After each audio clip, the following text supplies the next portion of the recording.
Friends, my kitchen my રેસિપીમાં આપનું સ્વાગત છે। આજે આપણે નસો કાઢવાની કે પછી પીડા વાળવાની ઝંઝટ વગર ખૂબ જ ઝડપથી એવા પાત્રા બનાવીશું।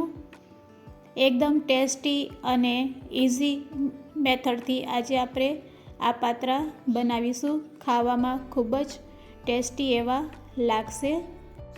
પાત્રા બનાવવા માટે અળવીના પાનનો ઉપયોગ થાય છે। તો તેનો છોડ આ રીતનો હોય છે।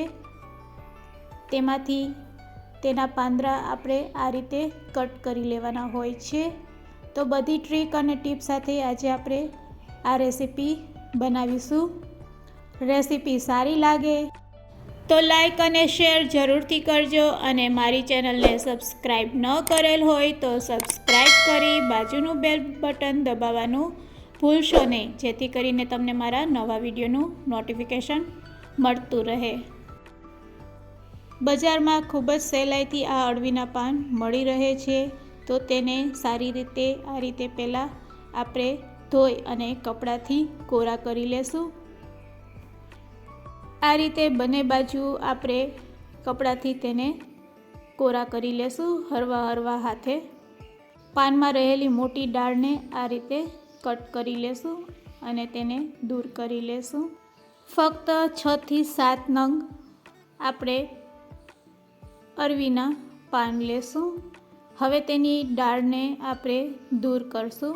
તો તેને આ રીતે આપણે હાથમાં બેન્ડ વાળી અને પછી જાડી નસ છે તેને આપણે ચાકુ અથવા તો કાતરથી આ રીતે દૂર કરી લેશું।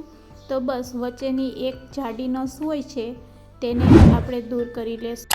પાનમાં રહેલી આ એક નસને જો તમે દૂર કરી લેશો તો તમારા પાત્રા ખૂબ જ સોફ્ટ બનશે અને ખાવામાં પણ સોફ્ટ લાગશે। તો બસ બધા પાનને આ રીતે આપણે તેમાં રહેલી વચ્ચેની નસને આ રીતે ચાકુ અથવા તો કાતરની મદદથી દૂર કરી લેશું, અને સાઈડમાં કોઈ જાડી નસ હોય તો તેને આ રીતે કાતરથી કટ કરી લેવાની।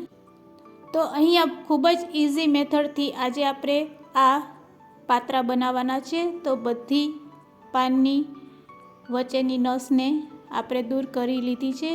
હવે કાતરની મદદથી તેને વચ્ચેથી આ રીતે કટ કરી અને તેનો આપણે રોલ વાળી લેશું। આ રીતે એક ભાગમાંથી આપણે તેનો રોલ વાળી પાનનો, અને પછી તેને ચાકુ અથવા તો કાતરથી આ રીતે એકદમ ઝીણા શેપમાં કટ કરી લેશું, અથવા તો ચાકુથી આ રીતે તમારે કટ કરી લેવાનો।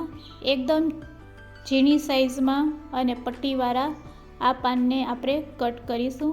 બધા પાન આપણા કટ થઈને રેડી છે, તેને એક વાટકામાં લઈ લેશું। પરફેક્ટ મેઝરમેન્ટ માટે કટ કરેલા અળવીના પાનને એક બોલમાં લઈ લેશું।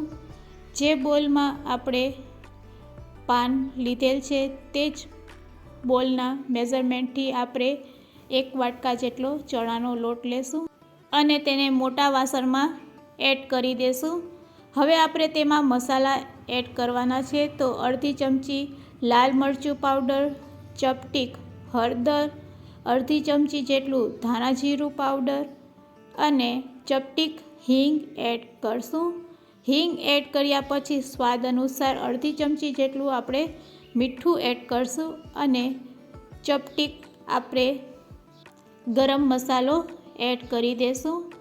હવે લોટમાં આપણે મોણ એડ કરવાના છે।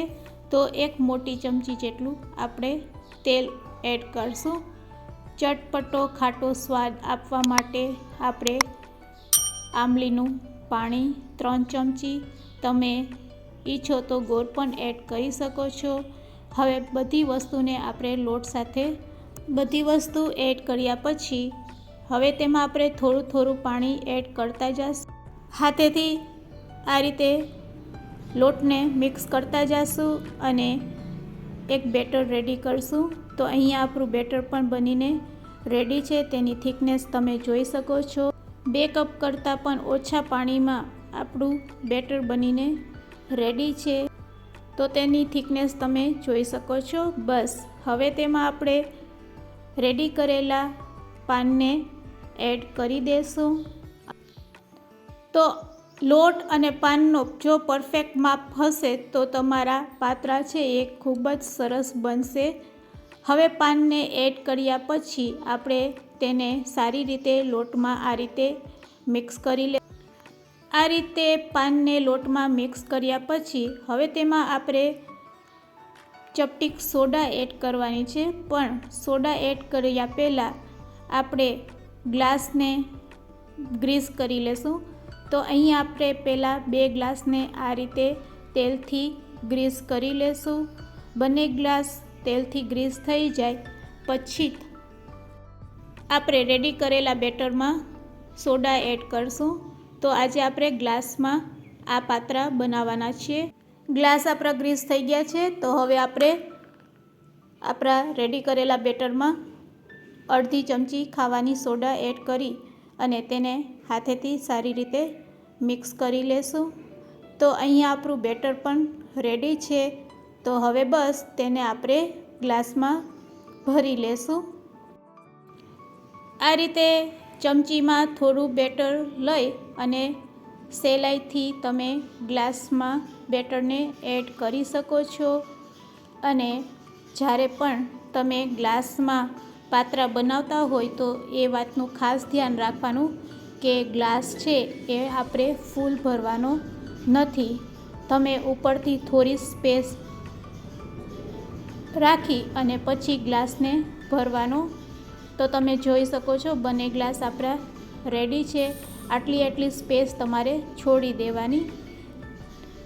હવે આપણે ગેસની ફ્લેમ ચાલુ કરી અને કુકરમાં પાણી એડ કરશું અને પછી તેમાં આ ટાઈપનું કોઈ પણ સ્ટેન્ડ આપણે મૂકી દેવાનું અને પાણી એડ કરી દઈશું. અને પછી બંને ગ્લાસને તેના ઉપર આપણે સેટ કરી દઈશું. આ રીતે ગ્લાસને સેટ કર્યા પછી હવે આપણે કુકરનું ઢાંકણું બંધ કરી દઈશું. અહીંયા આપણે રિંગને રાખીશું અને કુકરની જે સીટી હોય છે તેને દૂર કરી લેવાની. હવે મીડિયમ ટુ લો ફ્લેમ ઉપર આપણે તેને 15 મિનિટ માટે થવા દેશું. તો 15 મિનિટ પછી તમે ચેક કરશો તો આપણા પાત્રા બફાઈને રેડી થઈ ગયા હશે. તેને આ રીતે તમે ચેક કરી શકો છો. કોઈ પણ લાંબી સળીનો ઉપયોગ કરીને તમે ચેક કરી શકો છો. સળીમાં બેટર ચોટે નહીં તો પાત્રા રેડી. હવે પાત્રા ગ્લાસમાં ઠંડા થઈ જાય પછી તેને આ રીતે સહેલાઈથી તમે કાઢી શકો છો. તમે જોઈ શકો છો એકદમ સોફ્ટ પાત્રા આપણા બનીને રેડી છે. તેને ચાકુની મદદથી આ રીતે રાઉન્ડ શેપમાં કટ કરી લેશું. તો અહીંયા આપણા બધા પાત્રા બનીને રેડી છે. ના નસ કાઢવાની ઝંઝટ, ના બીડા વાળવાની ઝંઝટ. એકદમ સહેલી રીતે આ પાત્રા આપણે બનાવેલ છે. લાગે છે ને એકદમ સરસ. તમને કઈ રીત વધારે સહેલી લાગે છે પાત્રા બનાવવાની તે મને કમેન્ટ્સમાં જરૂરથી કહેજો. રેડી કરેલા આ પાત્રાને વઘારવા માટે આપણે ઉપરથી મીઠું, મરચું અને હળદર સ્પ્રેડ કરીશું. અને હવે ગેસની ફ્લેમ ચાલુ કરી એક કડાઈમાં થોડું તેલ ગરમ કરીશું. તેલ ગરમ થાય એટલે તેમાં રાઈ અને જીરું એડ કરીશું. રાઈ અને જીરું સરસ એવા કકડી જાય એટલે તેમાં આપણે તલ એડ કરીશું. તલ એડ કર્યા પછી ચપટી હિંગ એડ કરીશું. હિંગ એડ કર્યા પછી હવે તેમાં આપણે પાત્રા એડ કરી દઈશું અને ગેસની ફ્લેમને બંધ કરી દઈશું. તેને હળવા હાથેથી આપણે મિક્સ કરી લેશું. જો તમારે વઘારમાં પાણી અને ખાંડ એડ કરવી હોય તો તે પણ કરી શકો છો.